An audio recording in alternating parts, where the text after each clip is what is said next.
2019년 하반기 이마트 와인 장터가 10월 17일부터 23일까지 있습니다.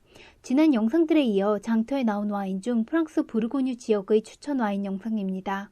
공식적으로는 장터가 내일이면 끝나기 때문에 눈에 띄는 몇 개의 도면만 언급하겠습니다.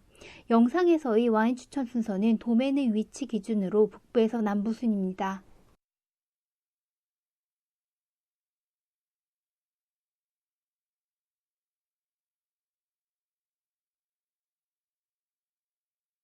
프랑스 동쪽에 위치한 부르고뉴는 꼬뜨드뉴, 꼬뜨드본, 꼬뜨샬론네즈 그리고 마꼬네를 포함합니다.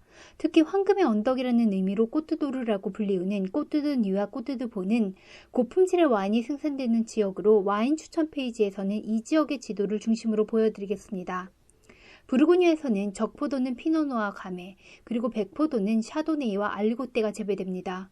보르도는 다양한 품종을 블렌딩해서 와인을 생산하는 반면에 부르고뉴에서는 하나의 품종만을 사용해서 와인을 생산합니다. 하지만 특히 불친절한 것으로 유명한 부르고뉴 와인의 대부분의 레이블에는 포도 품종이 적혀져 있지 않습니다. 이런 경우 레드 와인은 무조건 피노누아, 그리고 화이트 와인은 무조건 샤도네이 품종으로 만들어진 와인이라고 추측하시면 됩니다. 이렇게만 얘기하면 와인이 무척 단조롭게 느껴지시겠지만 실제로는 각각의 마을 그리고 포도밭, 게다가 하나의 포도밭이라고 해도 여러 명의 생산자가 소유하고 있기 때문에 그 각각의 생산자마다도 다른 맛의 와인을 생산하게 됩니다. 즉 구매자의 입장에서 선택지가 다양하다라는 의미가 됩니다. 이것이 와인 애호가의 입장에서 내 입맛에 맞는 와인을 찾아가는 데까지 흥미로운 과정이 될 수도 있지만 입문자의 입장에서는 어디서부터 시작해야 할지 많은 고민이 되기도 합니다.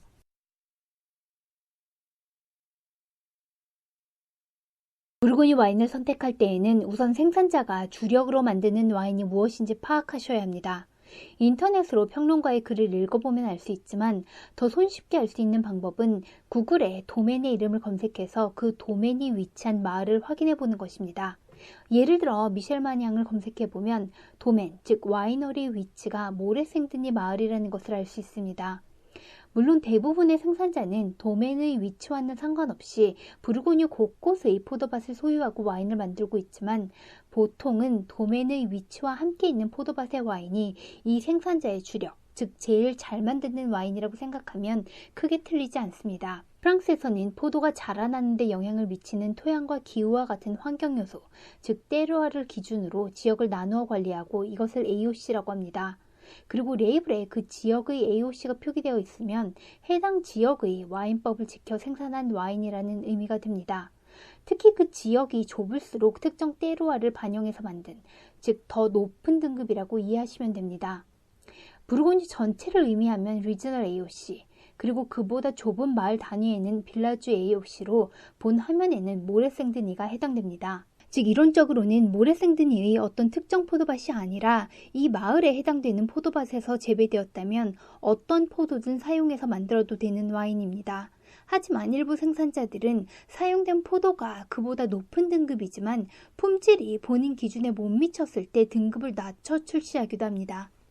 그리고 그보다도 더 좁은 지역인 하나의 포도밭에 해당되는 등급이 있고 좋은 품질의 와인이 생산되는 포도밭에는 프리미에 크리, 그리고 특별히 더 좋은 품질의 와인이 생산되는 포도밭은 그랑크리라고 합니다. 화면에서는 장터의 추천 와인을 등급별로 다른 색으로 표시했습니다. 모레생드니는 화이트 와인도 생산되긴 하지만 대부분 레드 와인이 생산되는 지역으로 추천 와인 중 레드 와인 앞에는 R이라고 표기했습니다. 장터에는 미셸 마냥이 모레생드니에서 생산하고 있는 다양한 등급의 와인들이 나와 있고 이런 경우 비교해서 테이스팅해 보시면 이 지역의 등급별 품질에 대해 직접 느껴보실 수 있습니다. 미셸 마냥은 친환경의 한 종류인 바이오다이나믹 생산자로 전체적인 장터 가격이 와인 서처의 국제 시세에서 크게 벗어나지 않습니다. 부르고뉴 와인은 대부분 가격이 높아 부담이 될 수 있는데요. 입문자의 경우 부르고뉴의 레드 와인을 마셔보고 싶다면 레드 와인이 주력인 생산자의 낮은 등급, 즉 리즈널급 레드 와인을 마셔보거나 또는 부르고뉴의 화이트 와인을 마셔보고 싶다면 화이트 와인이 주력인 생산자의 리즈널급 화이트 와인을 마셔보는 것이 좋습니다. 몽제아 가문의 구대손 몽제아 미네르는 신의 물방울에서도 2번이나 언급된 도멘입니다. 도멘의 위치는 화면에 붉은색으로 표시했습니다. 몽제아는 본로만 내에 위치하고 오직 레드와인만 생산할 수 있는 지역입니다. 2집의 레드 와인이 한 종 나와 있고 본로만의 와인은 아니지만 리즈널급 와인이 가격이 너무 좋아 추천드리겠습니다. 오뜨꼬뜨드니는 부르고뉴 AOC 등급 중 가장 넓은 지역을 의미하는 리즈널에 해당하고 본로마네보다는 남쪽으로 뉴생조르주 근처에 위치한 라다뮤게트가 나와 있습니다. 부르고뉴 와인 애호가라면 익숙한 이름인 앙리자이의 가문의 일원이기도 한 자이에젤은 에세조와 뉴생조르주를 잘 만드는 와인메이커로 명성이 높은데요. 안타깝게도 작년에 돌아가셨습니다. 그는 자식이 없었기 때문에 와이너리를 스위스의 가족경영 제약회사인 라로슈의 부사장 호프만에게 팔면서 도메인 이름이 호프만 자이에로 변경되었습니다.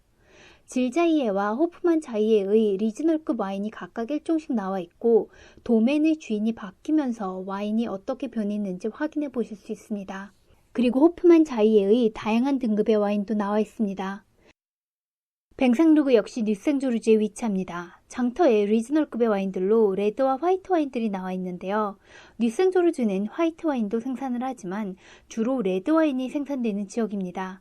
즉 리즈널급이라고 하더라도 저라면 레드 와인으로 구매합니다. 특히 본루즈 15와 17 빈티지 두 종이 나와 있고 빈티지 비교 테이스팅을 하면 좋을 것 같습니다. 참고로 로버트 바커 빈티지 차트에 17 빈티지는 아직 점수가 올라와 있지 않지만 15 빈티지는 96점이고 장터 가격이 와인서처의 국제시세에 거의 근접합니다. 과거에는 부르고뉴의 소규모 생산자들은 스스로 와인을 생산하고 판매할 자금력이 없었습니다. 그래서 강력한 자금력으로 생산자와 소비자를 연결하는 역할을 했던 상인이 등장했고 이들을 네고시앙이라고 합니다. 당시 네고시앙이었던 흐무어스네는 품질이 좋은 생산자의 포도즙으로 와인을 생산해 본인의 레이블을 붙여 판매할 수 있었습니다. 하지만 이후 부르고뉴의 명성이 높아지며 소규모 생산자들은 스스로 수익을 창출할 수 있게 되었고 네고시앙의 역할은 줄어들게 되면서 흐무어스네는 품질의 하락을 겪기도 합니다. 이후 흐무어스네 가문의 롤랑씨가 은퇴하며 2005년 루이자도의 최대 주주이기도 한 뉴욕의 투자회사 에드워드 앤 하워드 미스타인이 흐무어스네를 인수합니다.